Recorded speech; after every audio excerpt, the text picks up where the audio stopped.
Former Secretary of State Mike Pompeo's major decision on the status of Xinjiang was the latest denunciation of the Chinese Communist Party's human rights abuses.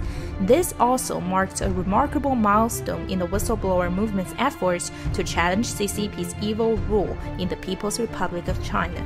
Tuesday, January 19, 2021, marked the last full day of Secretary of State Mike Pompeo in office. Secretary Pompeo released a long-awaited decision on the status of Xinjiang, China's westernmost region, and asserting that the CCP is committing genocide and crime against humanity.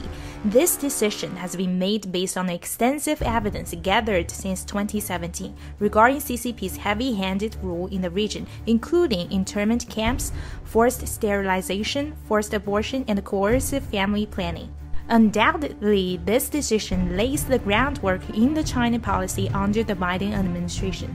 State Department's decision also marks a major milestone for the achievement of the whistleblower movement backed by the Chinese diaspora.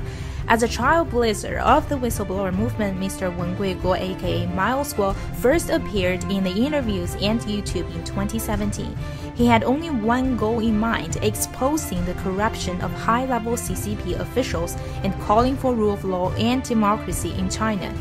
His initial efforts were not understood or even questioned by some. Several news outlets ran a few reports on Guo and gave him different labels: the Chinese billionaire, fugitive tycoon, exiled billionaire, whistleblower, to name just a few.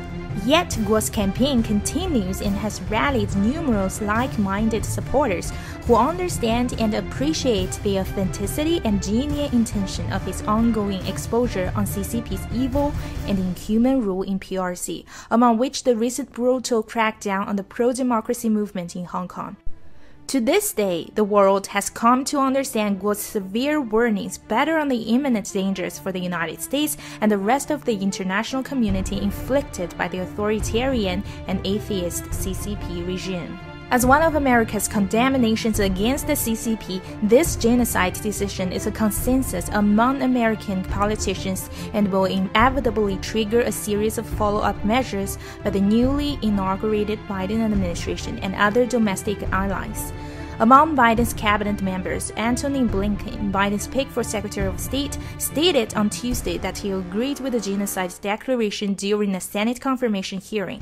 Similarly, Biden's nominee for Director of National Intelligence, Avril Haines, also said, "I do support an aggressive stance in a sense to deal with the challenge that we're facing." Acting Secretary of Defense David Norquist, a hopeful candidate for Secretary of Defense, recognized China and Russia as near-peer threats.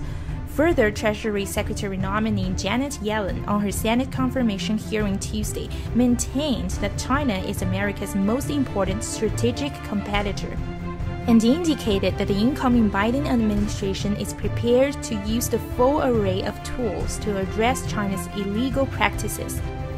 As participants amid this unprecedented whistleblower movement, we warmly welcome the above statements on China made by members of the Biden administration. Individuals and organizations that call out on CCP's evil deeds and stand with innocent Chinese citizens are our allies and friends.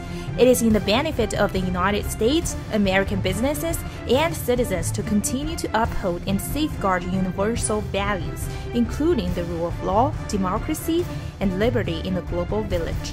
A democratic and rule-following China will contribute to a speedy recovery from the pandemic and future prosperity of the international community in the long run.